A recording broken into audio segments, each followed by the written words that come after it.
sensations, as well as all perceptual awareness, they are subjective experiences generated by the brain. So the next question will be very straightforward. We want to ask, well, how and where to look for perceptual awareness in the brain. Okay, in the past 20 years, people have been using this paradigm called neurocorrelates of consciousness. So, and it's a very simple idea. So mostly they use a kind of stimuli called bistable illusion. And so it's like a negative. You've probably seen this in many of the psychology books. So if you've never seen that, a cube like this can be perceived as either this way or this way. Okay, so if you just look at it, your percepts will just flip between the two possibilities every few seconds or so. And here's another possibility. You probably have seen this a lot. And so here's another sort of bistable illusion called perceptual filling in. And you can see that there's a light gray ring there. But if you fixate on the red fixation dot, after a few seconds, the ring will disappear from your consciousness. Okay, so this is called perceptual fading or filling in or Troxler fading. It's many different names. And this is a similar demo. If you fixate here, the pink region will disappear very quickly and appears to be replaced by the yellow. Okay, so this is the same as the Troxler fading or filling in.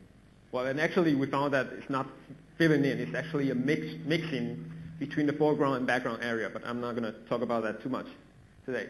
And this is another example you've seen yesterday, motion-induced blindness. So I'm just going to run it very quickly. So you fixate, the yellow dot will disappear, and it will come back if you move your eye a little bit, or even not moving anything, it will come back. Okay, and so in the past 20 years, scientists have been using this kind of bistable illusions or bistable stimuli to study to trying to localize the neurocorrelates of consciousness. And the paradigm is very simple. They just put people in the brain scanner, and they show them these illusions, and the subjects report which state they're in. Are they seeing percept A or B? In the meantime, they record their brain activity using fMRI. Okay, and the result is quite straightforward. They want to localize the areas in the brain that correlate with your conscious perceptions. And these areas identified are so-called the neurocorrelates of consciousness. Okay, so in the past 2 decades, people have been doing this, and they found neurocorrelates of visual awareness in many different regions, including higher visual areas, like some are in the temporal lobe and even parietal or even frontal lobe. And there are also some other studies showing that neurocorrelates of visual awareness can be found in early part of the visual cortex, meaning like as early as in V1. And so I have a few studies showing this, and this has been found by many other people and with many other different paradigms. Okay, but we're not satisfied here because after all, these findings are not too surprising because, well, it seems that we're bound to find some correlations or neurocorrelates in the brain. So the real questions here after is, well, is it possible to go beyond just neurocorrelates and start to answer start to investigate the neural consequences and the neural causes of consciousness? And I'm going to show you 2 examples how we might be able to am I losing the voice? Okay, how we're able to do this.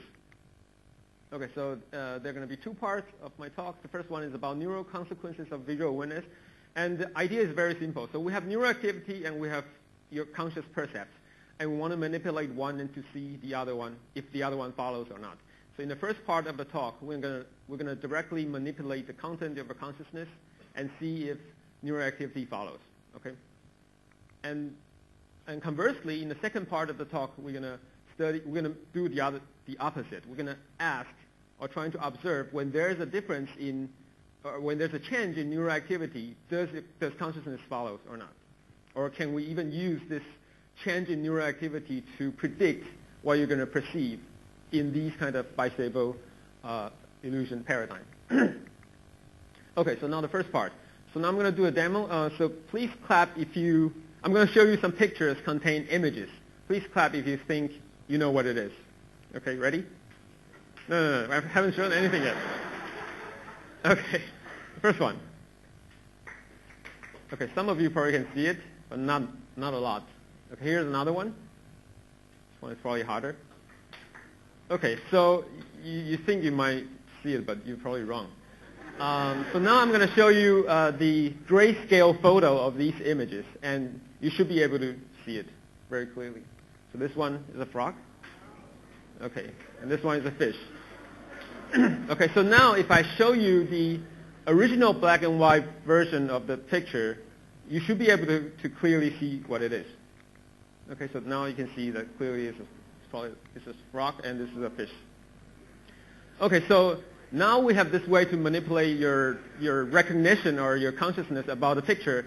So we're going to ask, well, before you know the interpretation, you're looking at this black and white blobs as a picture.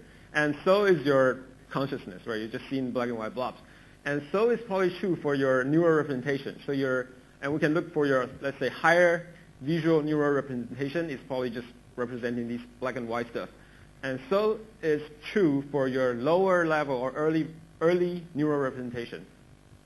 Now the question is, well, after you know the interpretation, after you recognize the object, you now see this thing as a camel.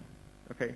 So now we can ask, so after you know what it is, after recognition, do your neural representation going to change or not? Okay? So we can actually measure your neural activity in this higher visual area and lower visual area and see, well, does it change or not? So this is the question we're going to ask. And particularly, we're interested in this early part of the visual cortex because conventionally, people think that V1 is the primary visual cortex, which is the first part of the cortex that receives visual inputs. So conventionally, people think that V1 is like a cortical retina. It's only reflecting whatever that's on the retina. And it doesn't reflect a lot about your interpretation or anything that's higher level. So here we're going to test that idea to see, is this really true or not? So we're particularly going to focus on this early part of the visual cortex. So regions of interest, so we identified 2 regions before the experiment, and this is separately with independent localizer to identify these regions. So one is the higher level visual areas, or object recognition area called LOC. So this is a region that responds preferentially when you see objects versus non-objects or scrambled objects. And another part is this early visual areas. This is the foveal part of your visual cortex, meaning that it's responding to the foveal regions in the visual in the visual world, in the visual field.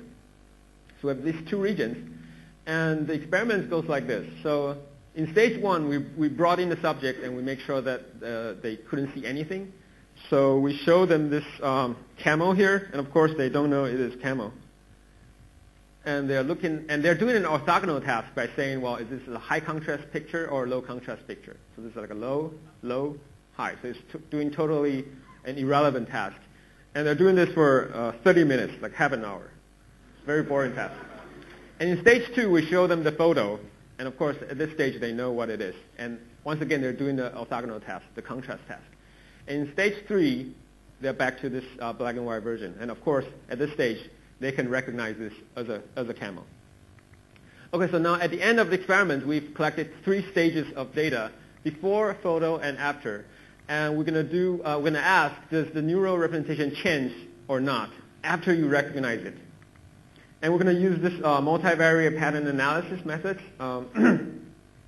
This is quite a straightforward method. So we simply take a region in the brain and which contains multiple voxels, or multiple voxels is this unit that we use fMRI to measure your brain activity. You have to cut the brain into these tiny voxels, and we collect its activity. So, and for each region, there are many voxels in there. So we can basically, for example, plot their activity in these regions. And these are just symbolic patterns for demonstration purpose. This is not a real pattern.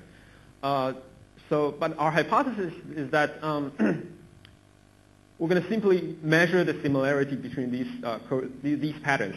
And the hypothesis is that we think that after you know what it is, the pattern in this early visual part of the cortex will change and become more like the pattern when you're looking at the real picture. Okay? So if that hypothesis is hypothesis is correct, the similarity between these two patterns should become more similar than these two. Okay.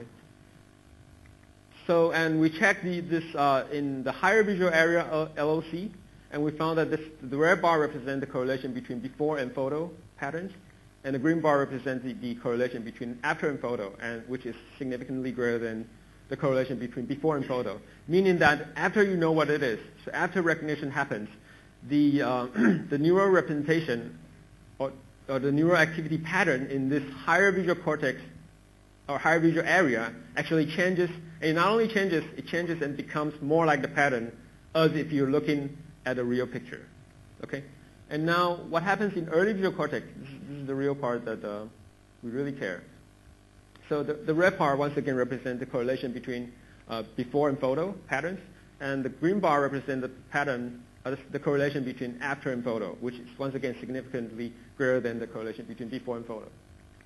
And we've tried tons of different other images to try to replicate this, and we're also using different paradigms, including shortening the presentation duration to minimize eye movements, and we also changed from block design in the past. In the first one, it's like block in 30 minutes, and we changed it into event related so that it's no longer blocked and they cannot predict what's the next incoming pictures is going to be. And this is just to trying to control for anticipatory signals, and we replicate the results. So once again showing that after you know what the object is, your neural representation in the early visual cortex will change, and not only changes, it will change and become more like the pattern as if you're looking at a real picture. And this is happening in V1, so it's a bit surprising because, well, in the past people think that V1 just reflecting whatever that's on the retina, but not about your interpretation of the picture. Okay, so to answer the question, after you know the interpretation, we found that the representation will change, and this is happening even in early visual part of the visual cortex. Okay, so does neural activity change as a consequence of changes in awareness? And the answer is yes. Okay, so we have this approach to trying to manipulate the contents of consciousness and see if neural activity change, and the answer is yes. Okay, now the second part. So you're probably not satisfied with the first approach because, well, after all, it's still kind of neural correlates. Because, well, after recognition, a lot of things could happen, or this neural activity change could probably happen simultaneously when the recognition changes, right? So it's still not very causal there. So in the second part of the talk, we're going to try to move a bit forward, trying to really test this causal idea. And the idea is that we're going to try to observe when there's a change, when there's a change in neural activity, can that affect your later perception? And even more, can we use this change of activity in the neural activity to predict your subsequent percept? And the paradigm we use is this thing called binocular rivalry. So binocular rivalry occurs when your two eyes receive competing images.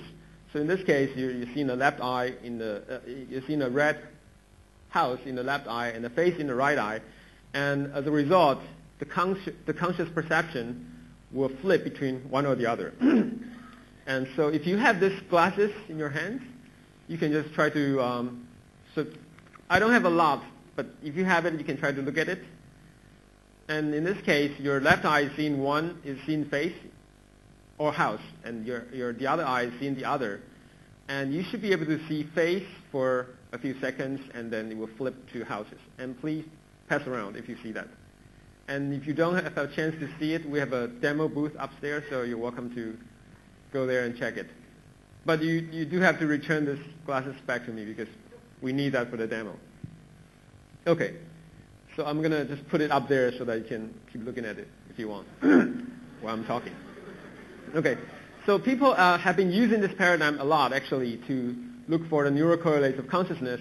And they found neural correlates of binocular rivalry in many regions in the brain, all the way from the LGN, this very early part of the visual system, all the way to higher visual cortex. But here, we're not interested in just neural correlation, again.